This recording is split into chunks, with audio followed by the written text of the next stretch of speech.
A single mother rejected from an interview, until the CEO gives her a second chance.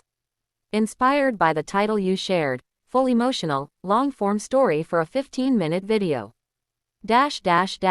Story. The room fell silent the moment she walked in. A young mother in a beige suit, clutching a worn-out resume in one hand and her daughter's tiny fingers in the other. She looked far too nervous for an ordinary interview, but this wasn't just an interview for her. It was her last chance to turn her life around.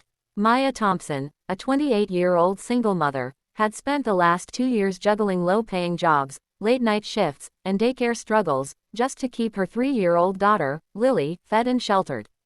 But the bills kept piling up, and last month, she had been evicted from their apartment. They were now living in a tiny shared room at a shelter. This job, this one interview, was her hope for a new life. But fate didn't seem to be on her side. The waiting room. Maya entered the waiting room with trembling hands. Dozens of sharply dressed candidates sat in polished suits, reviewing their portfolios.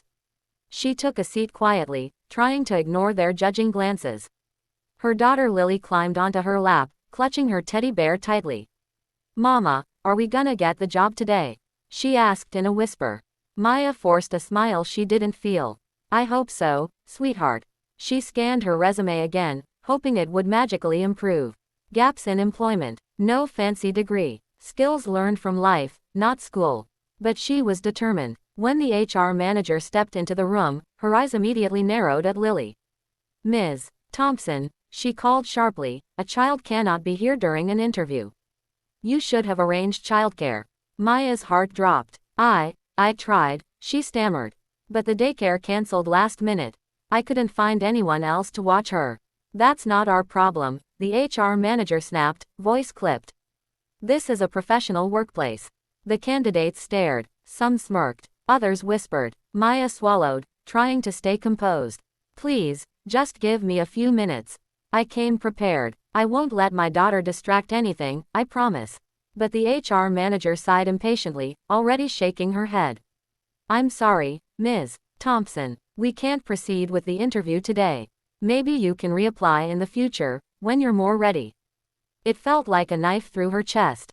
Lily looked up at her mother with wide, confused eyes. "Mama, why are they sending us home?" Maya couldn't answer. Tears blurred her vision. She gathered her bag, lifted Lily into her arms, and walked toward the exit, heartbroken, humiliated, and defeated. The unseen witness. But what she didn't know was that someone had been watching. From the glass-paneled office on the second floor, CEO Adrian Blake had seen everything, every pleading word, every cruel dismissal, every silent tear Maya tried to hide. He wasn't impressed. In fact, he was furious. Adrian, a man in his early 40s known for his calm authority, stormed out of his office and marched down the stairs. The HR manager froze as he approached. "Why did you reject that candidate?" Adrian demanded. "She brought a child to an interview," the manager replied stiffly. "It's unprofessional and disrupts the environment." "And did you ask why she had to bring her child?" The manager hesitated. "That's not relevant." Adrian's voice hardened. "Compassion is always relevant. Bring her back. The second chance." Maya was already at the building's entrance when she heard hurried footsteps behind her. "Ms. Thompson, wait." Adrian reached her, slightly out of breath. She turned, confused, and scared. Had she done something wrong? "Please come back inside," he said gently. "I'd like to speak with you personally." Her eyes widened. "You, the CEO?" He smiled kindly. "Yes, and I want to hear your story, if you're willing to share it." She hesitated, but Lily tugged her sleeve. "Mama, he seems nice." And so Maya followed him into a private meeting room. The interview that changed everything. Adrian offered Lily a coloring book and some crayons from his desk drawer. "You have crayons in your office?" Maya asked softly. He chuckled. "I keep them for my nieces." "Now, tell me about yourself." For the first time, Maya felt seen. She explained her life. The abusive relationship she escaped. The endless cycle of low-paying jobs. The nights she skipped dinner so Lily could eat. The eviction. The shelter. She apologized repeatedly for her lack of education, her resume gaps, her appearance. But Adrian didn't see flaws. He saw strength. You've been doing two people's jobs, he said quietly. On your own. That says more about your capability than any degree.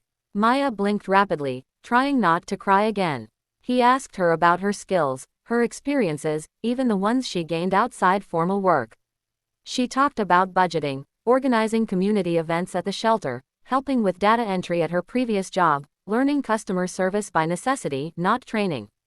Adrian nodded thoughtfully. You know, he said, most people in this company couldn't survive what you have. You are resourceful, resilient, dedicated. That's the kind of person I want on my team. Maya gasped. Are you offering me the job? He smiled warmly. No, I'm offering you a better job. A new beginning. Maya became the company's new client relations coordinator, working directly under Adrian's department. It was a stable salary, good hours, and benefits, including on-site childcare. The first day she dropped Lily off at the company daycare, Maya broke down in happy tears. She finally had a future again.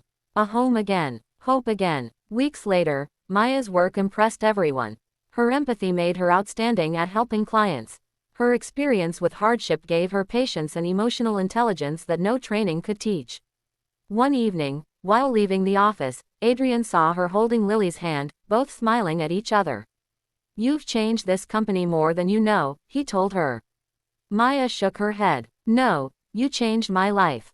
The message. The story of Maya spread quietly among employees, reminding everyone that sometimes people don't lack potential. They lack a chance someone compassionate enough is willing to give. And with one act of kindness, an entire life can transform. If you'd like, I can also create. Checkmark 10 hyper-realistic image prompts. Checkmark SEO package description, keywords, hashtags, tags. Just say, generate all extra parts, or specify what you want.